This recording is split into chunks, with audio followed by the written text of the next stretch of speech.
La reforma educativa, una de las medallas que se colgaba Enrique Peña Nieto como logro de su administración, desaparece.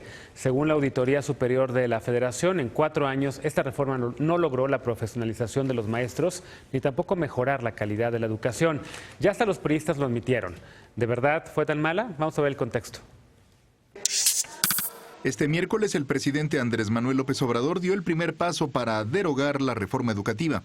Ingresa hoy por la Cámara de Diputados. Compromiso cumplido, maestras y maestros de México. Con la promesa de mejorar la calidad de la educación con evaluaciones periódicas y obligatorias a los docentes, en febrero de 2013 la administración de Enrique Peña Nieto implementó esta reforma. El ingreso y permanencia en el servicio docente, así como las promociones a cargos directivos, dependían de esas evaluaciones. Según la administración de Peña Nieto, cerca de 1 millón de maestros participaron en las capacitaciones y unas 190,000 plazas o ascensos se asignaron por méritos. Sin embargo, en febrero pasado, la Auditoría Superior de la Federación reportó que, a 4 años de su implementación, no mejoraron los resultados de los estudiantes, no existe un diagnóstico de la infraestructura de las escuelas, ni se ha profesionalizado a los maestros. Este miércoles, el exsecretario de Gobernación Miguel Ángel Osorio Chong dijo que la reforma no tuvo los resultados esperados porque apresuraron su implementación. Desde su campaña electoral, Andrés Manuel López Obrador prometió cancelar la reforma que calificó como una farsa por no tomar en cuenta la opinión del magisterio. La iniciativa busca desaparecer el Instituto Nacional para la Evaluación de la Educación, responsable de evaluar a los docentes. La Junta de Gobierno del INEE consideró su desaparición como un atentado a la democracia y los organismos constitucionalmente autónomos. El secretario de Educación, Esteban Moctezuma, adelantó que será reemplazado por el Centro para la Revalorización del Magisterio y la Reforma Continua de la Educación, encargado de establecer los estándares para certificar a los maestros, autoridades e instituciones educativas. Punto y contrapunto. Ahí está el primer tema de discusión esta noche. Como cada martes y jueves nos acompaña Alejandro Encinas, uno de los que tiene el corazón en la 4T. ¿Cómo estás? Todo muy bien. Ana Villagrán, concejala de la Alcaldía de Cuauhtémoc por el Partido Acción Nacional. ¿Cómo estás? Muy bien, Genaro. Gracias. Bienvenida. Buenas noches. Estefanía Veloz, también con su corazonzote en la 4T, feminista y activista. ¿Cómo estás? Muy bien, muchas gracias. Y Martín Vivanco, abogado y académico. ¿Cómo estás? Bien, buenas noches a todos. Bueno, tema de la reforma educativa, tú lo querías debatir, por cierto, vamos a empezar contigo.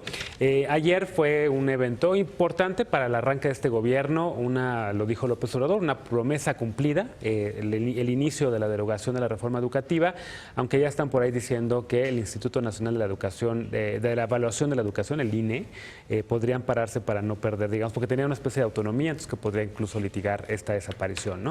¿Te parece un paso adecuado? ¿Te parece que la reforma educativa como tal no fue una reforma educativa, sino una reforma laboral como argumentaban sus críticos? En efecto, no hay buenos indicadores de que haya rendido lo que se esperaba, que era mejorar la calidad de la educación.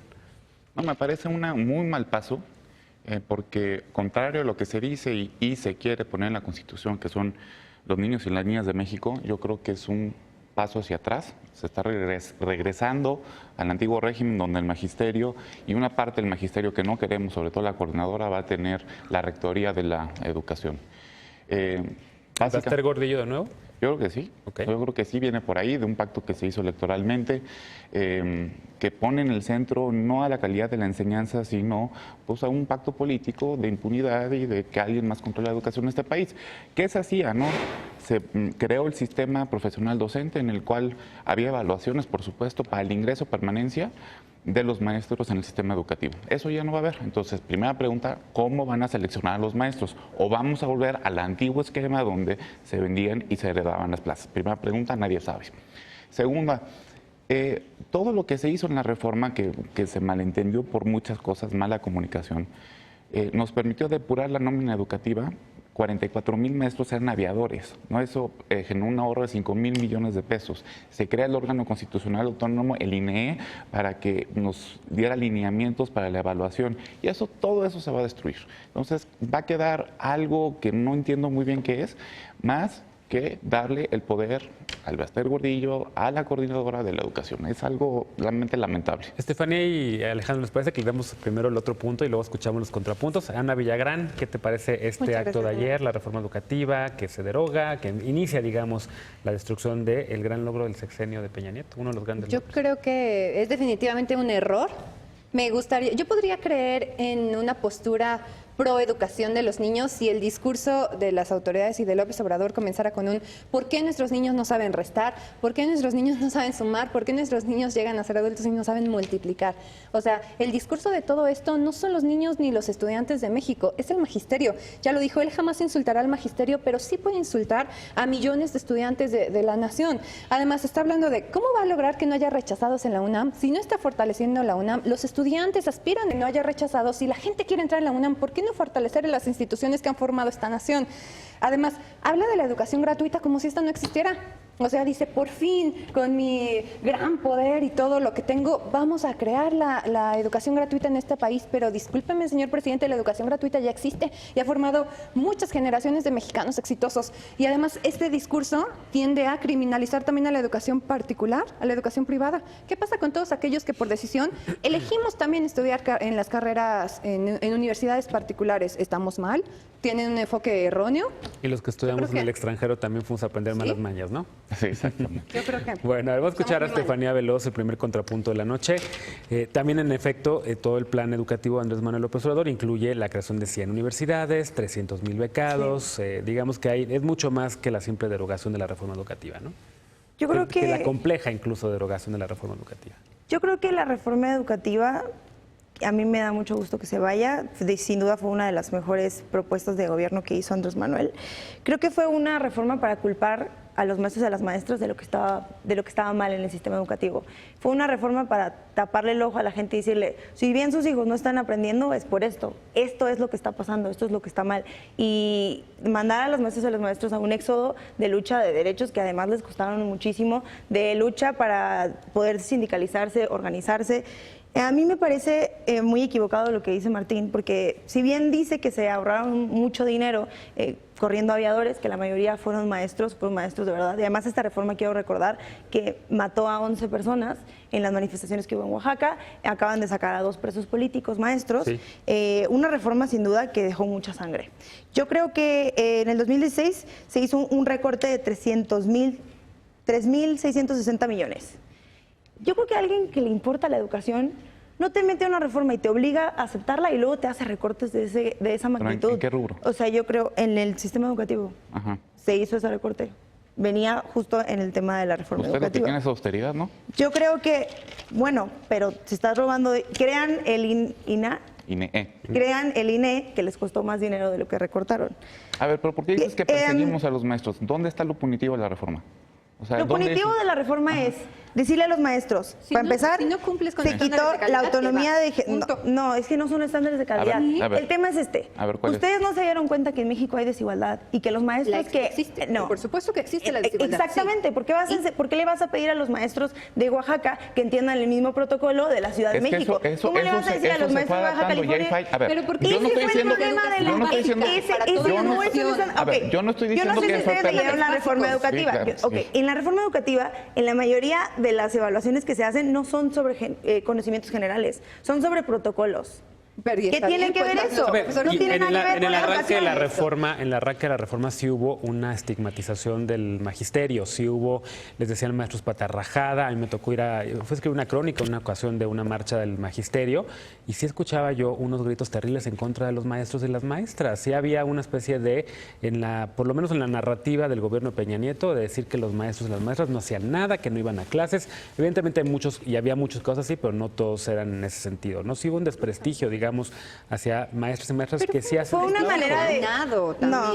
Tal vez por algunos. Yo no criminalizo y ni tampoco juzgo a los grandes profesores de esta nación que nos han formado a todos. O sea, seguramente hay gente muy talentosa que ha entregado su vida en eso. Pero ¿y los que no? O sea, los que dejan a los niños sin clases en los estados para venir a paralizar la ciudad. Que van y cobran. Pero ¿y los maestros que tienen que caminar horas para llegar a una escuela rural y que además nadie les paga?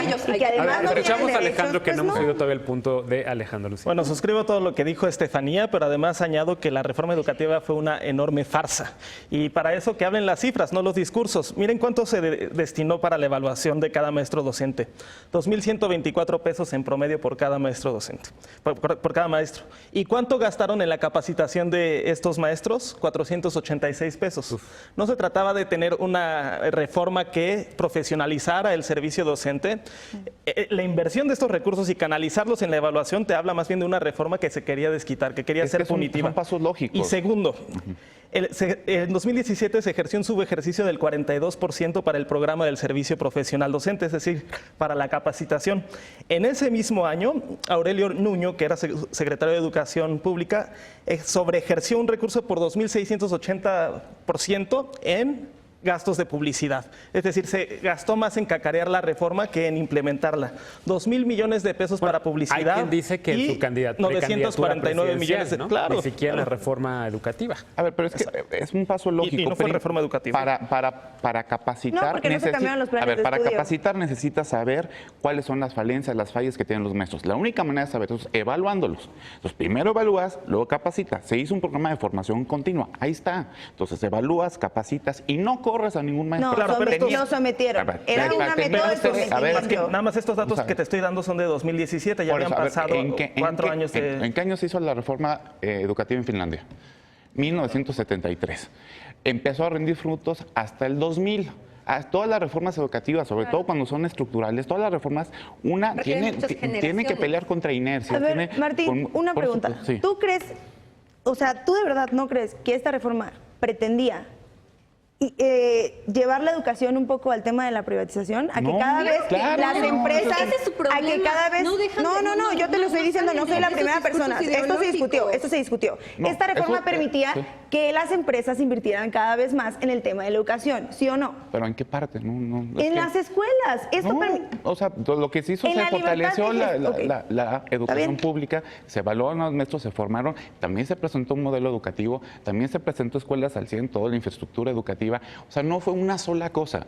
Nada más que cuando empiezan a decir evaluación punitiva, se meten en el imaginario colectivo y es lo único que se acuerdan de la reforma. Pero se hizo mucho más cosas. Sí. Es muy complejo, sí fue muy complejo. sacar libros pero con faltas de ortografía tienes también. maestros en Oaxaca, en Chiapas, en Michoacán y en Guerrero que no representan lo que debe ser un Y están maestro. cooptados Claro que por los sí, lo sindicatos. representan. A ver, o sea, lo de la coordinadora, No, es que lo de la coordinadora a mí no me representa. Que Bueno, rapen, hay que otros rapen, maestros. sí, por eso. Una a la Estamos de vez la y uno a la vez, Conce. porque si no, no se entiende. Y ya nos lo han No, dicho en o redes sea, sociales. yo nunca voy a defender a los maestros que marchan, que no dan clases, que son aviadores, que rapan a las personas. Esos son los de la coordinadora. Claro, pero el por un sindicato es otro puñado, rollo. es que el es una CENTE es otro estrategia rollo. discursiva. Por un puñado de maestros son los aliados de caracterizaron... AMLO. Esos A son ver, los aliados de permíteme, AMLO. por favor. Por un puñado de maestros caracterizaron a toda una colectividad y pintaron un maniqueísmo, un antagonismo de nosotros los buenos que queremos que avance la reforma educativa, que los niños aprendan, y los maestros como un colectivo, los grandes responsables del rezago educativo,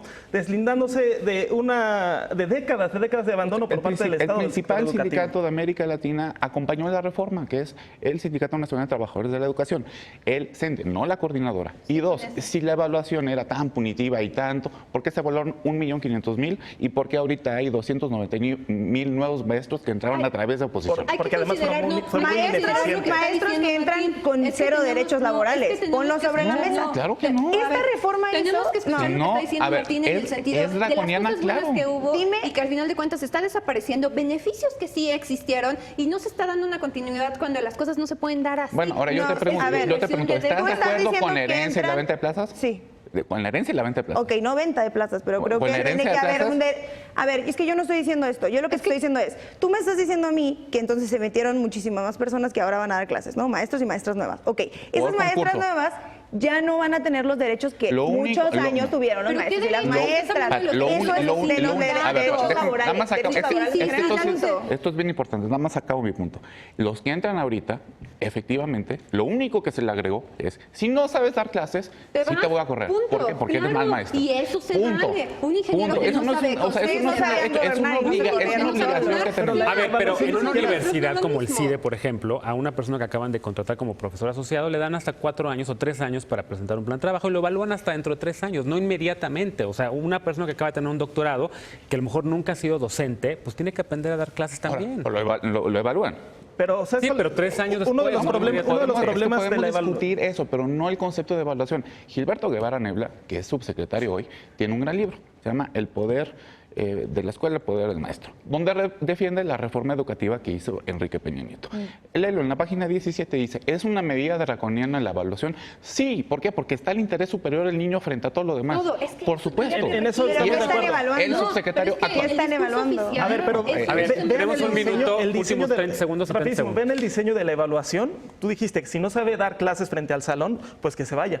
Pero el diseño de evaluación ni siquiera implicó una evaluación presencial de cómo el maestro está dando clase en contacto con sus alumnos. Pero entonces, fueron diseños pero debes reactivos o sea, estandarizados sí para un país primero tan debes heterogéneo. aceptar la premisa de la evaluación y todo lo demás es discutible, pero lo que están haciendo es destruir todo esto. No, bueno, porque y no la- sabemos sí, con, sí, o sea, pero es que entonces no, no, no, estamos de es que acuerdo o no con tampoco evaluar. la evaluación. A ver, Ana Villagrán, el un problema solo es que comentario del con la voto. desaparición de esta reforma estamos dejando atrás la asignación por méritos. Yo de manera personal sí conozco a 2 personas que llegaron a ser directora de una secundaria pública y subdirector gracias a los méritos. Yo tengo Personas 2 que días que terminaron corrió la reforma educativa. que terminaron su educación universitaria y ahora pueden entregarle lo mejor de sí gracias a esta asignación de méritos a los niños de México, no al magisterio. Qué buena Bueno, onda. seguramente vamos a seguir hablando de este tema todo el año que viene, porque en efecto la derogación apenas empieza y va a ser un tema que va a dar para mucho. Una pausa. Al regresar, el ministro Luis María Aguilar presentó su último informe en la Suprema Corte de Justicia como presidente de la Suprema Corte. Regresamos.